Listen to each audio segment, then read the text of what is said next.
அடுத்து இன்னொரு கேள்வி என்னென்னு கேட்டால், அந்த டிஎன்டிஜே தாயி இந்த புகாரி இமாம் சம்மந்தமாக பேசினார்ல, பேசும்போது அதில் ஒரு செய்தியை மக்கள்கிட்ட சொல்கிறார். என்ன சொல்கிறாருன்னு கேட்டால், சூனியம் செய்யப்பட்டா வருதில்ல, அந்த செய்தி அது ஹதீஸாக வரல, ஆயிஷாவின் கூற்றாக தான் வருகிறது, ஹதீஸாக வரவில்லை. சூனியக்காரன் சொர்க்கம் செல்ல மாட்டான்ங்கிறது ரசூலுல்லாவுடைய சம்பந்தப்பட்ட விஷயமாக வருகிறது. சூனியத்தை பற்றி ஒரு இடத்திலும் ரசூலுல்லாஹ் சம்பந்தப்பட்டதாக வரவே இல்லை, சொல்லப்படவே இல்லை. அதனால் புகாரி பதிவு பண்ணது அதை நம்ம எடுத்துக்கொள்ள முடியாது, அது வஹியாக சொல்லவே இல்லை, வஹி அல்லாத ஒரு செய்தியாக தான் இருக்குது. ஆயிஷா நாய் சொன்னது வஹி அல்லாத செய்திங்கிற மாதிரி ஒரு வாதத்தை வச்சுருக்கிறார். இது ஒரு தப்பான ஒரு வாதம். அதுக்கு என்ன அந்த வச்சுட்டதுனால அதுக்கு நான் பதிலை சொல்லி போடுறேன். சூனியத்தை நம்பினால் பெரும்பாவம் என்று ஹதீஸ்களை தொகுது, அதெல்லாம் வஹிங்கிற அடிப்படையில் போயிடும். ஏன் வஹிங்கிற அடிப்படையில் போகுது? அது ரசூலுல்லாஹ் சொன்னதாக வரக்கூடிய தகவல்.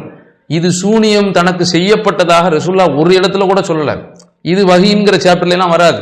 ரசூலுல்லாஹ்வுக்கு சூனியம் செய்யப்பட்டதாக வரக்கூடிய தகவலை பார்த்தீங்கன்னா ஒருவர் சொன்னதாகத்தான் வருது, நபித்தோழர் சொன்னதாகத்தான் வர்றதை தவிர தனக்கு அல்லாஹ்வுடைய தூதர் சூனியம் செய்யப்பட்டதாக சொல்லக்கூடிய தகவலாம் நீங்கள் எடுத்துக்கிற முடியாது. அது என்னென்னு கேட்டால், சூனிய விஷயத்தை பொறுத்த வரைக்கும் ஆயிஷா நாயுடைய சொந்த கருத்தும் கொஞ்சம் இருக்கிறது, அதிக கருத்து வஹியும் இருக்கிறது. அது அவங்க நம்பிக்கைப்படி, நமக்கு தான் அது அதிசயம் இல்லையே. வஹியும் இருக்கிறது, வஹி அடிப்படையில் தான் சொன்னதாக ரசூலுல்லாஹ் சொல்கிறாங்க. எப்படி சொல்கிறாங்க?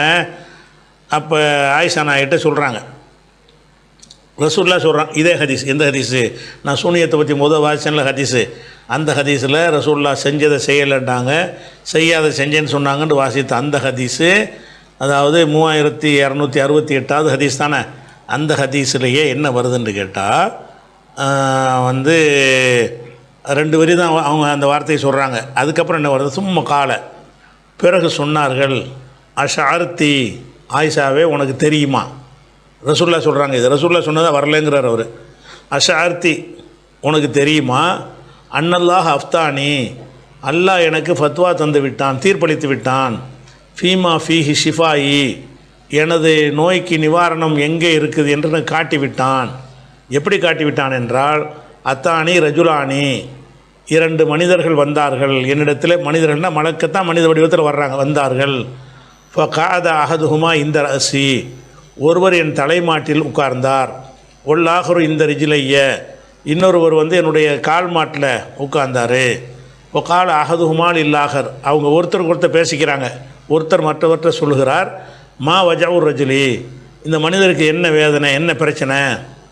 கால், அவர் சொன்னார், மத்பூபுன், இவருக்கு சூனியம் செஞ்சிட்டாங்க, ரசூலுல்லாஹ்வுக்கு சூனியம் செஞ்சிட்டாங்க என்று சொல்லி மலக்குகள் பேசி ரசூலுல்லாஹ் காதில் விளங்கி ஆயிஷா நாய்க்கு சொல்கிறாங்க. ஆயிஷா நாயி தான் சூனியம் செய்யப்பட்டதாக சொன்னதாக அவர் சொல்கிறாரு. அந்த ஹதீஸில், அந்த இட்டுக்கட்டப்பட்ட அந்த ஹதீஸில், எங்கள் கருத்துப்படி இட்டுக்கட்டப்பட்ட அந்த ஹதீஸில் என்ன வருதுன்னு கேட்டால், மத்பூபுன், தப்பண்டா சூனியம் செய்கிறது, மத்பூபுன் ஒரு சூனியம் செய்யப்பட்டவர். அப்போ இவருக்கு சூனியம் வச்சுவிட்டாங்கங்கிறாங்க.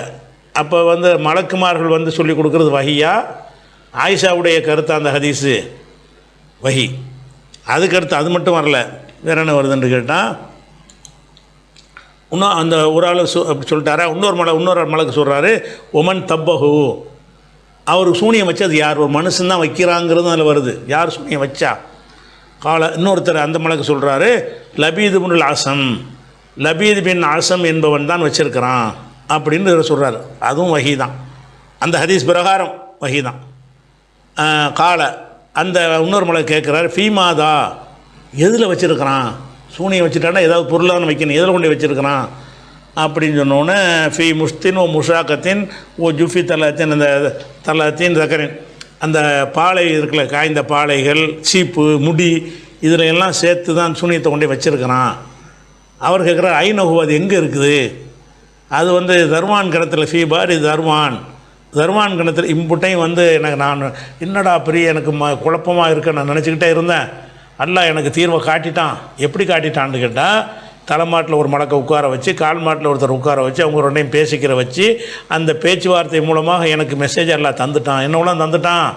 சூனியம் வச்சதை அவன் தான் காட்டி தந்திருக்கிறான். லபீதுங்கிற ஒருத்தன் தான் வச்சுருக்கிறான். எதில் வச்சுருக்கிறான், எங்கே வச்சுருக்கிறான், எல்லாம் காரணம் இது தாண்டு சொல்ல. அப்போ சூனியத்தை ஹதீஸ் ஆயிஷா நாய் அறிவித்தாங்கன்ட்டு இவர் சொல்லி நனவு பார்க்குறாரு. ஆயிஷா நாயை கருத்து அறிவிக்கிறார், ரசூல்லாவுடைய சம்மந்தப்படித்தான் அறிவிக்கிறார்.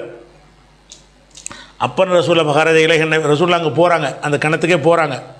போயிட்டு என்ன செய்கிறாங்க, திரும்பி வந்துட்டாங்க. அப்போ ஆயிஷா நாய் கேட்குறாங்க, என்ன ஆச்சு, எப்படி இருந்துச்சு அந்த பேரிச்சை மரத்து கீழே தானே வச்சுருக்காங்க, அது எப்படி இருக்குன்றவுடனே அது இப்போ அந்த கிணத்துக்கிட்ட இருந்த அந்த மரம் வந்து கண்ணஹுரு சுஷயாத்தின் ஷைத்தான் தலை மாதிரி இருந்துச்சு அப்படின்லாம் சொல்கிறாங்க. அதை வெளியே எடுத்துட்டீங்களான்னு கேட்குறாங்க. அப்போ ரசூலுல்லாஹ் சொல்கிறாங்க, வேண்டியதில்லை, நான் வெளியே எடுக்கலை, ஏன்னா அல்ல எனக்கு சிபார் தந்துட்டான், அதை போய் வெளியே எடுத்து போட்டு மக்களுக்கு நான் பரப்பி விட்டு அதனால் ஒரு குழப்பம் ஏற்படக்கூடாதுங்கிறதுக்காக வேண்டி அதை அப்படி புதைக்க சொல்லிட்டேன் அப்படின்னு சொல்லி துஃபினத்துங்கிறாங்க. அந்த கிணத்தையே மூடியாச்சு, அந்த பொருளை வெளிப்படுத்தாமல் நினைஞ்சிட்டாங்க, கிணத்தை மூடிட்டாங்க அப்படிங்கிற மாதிரி அந்த ஹதீஸில் வருது. இவர் சொல்கிறாரு, சும்மா சம்பவம், ஆயிஷா ரசூலுல்லாஹ்வுக்கு சூனியம் செய்யப்பட்ட ஆயிஷா தப்பாக நினச்சிட்டு சொல்லிட்டாங்கன்னு தான் அந்த ஹதீஸில் இருக்குங்கிறார். எந்த ஹதீஸனையும் ரசூலுல்லாஹ் அவங்க வாயினால் சொன்னதாக வரலைங்கிறார். அவங்க வாயில் சொன்னதாக தான் மொத்தமே வருது. அதுலேருந்து புரிந்து கொள்றதை தான் ஆயிஷாவுடைய 2 வரி வரும், விளங்குதா? அவங்க வாயில் தான் மலக்குகள் மூலமாக உறுதிப்பட்டது படித்து அந்த செய்தி சொல்லுது. அந்த செய்தி எப்படி சொல்லுது?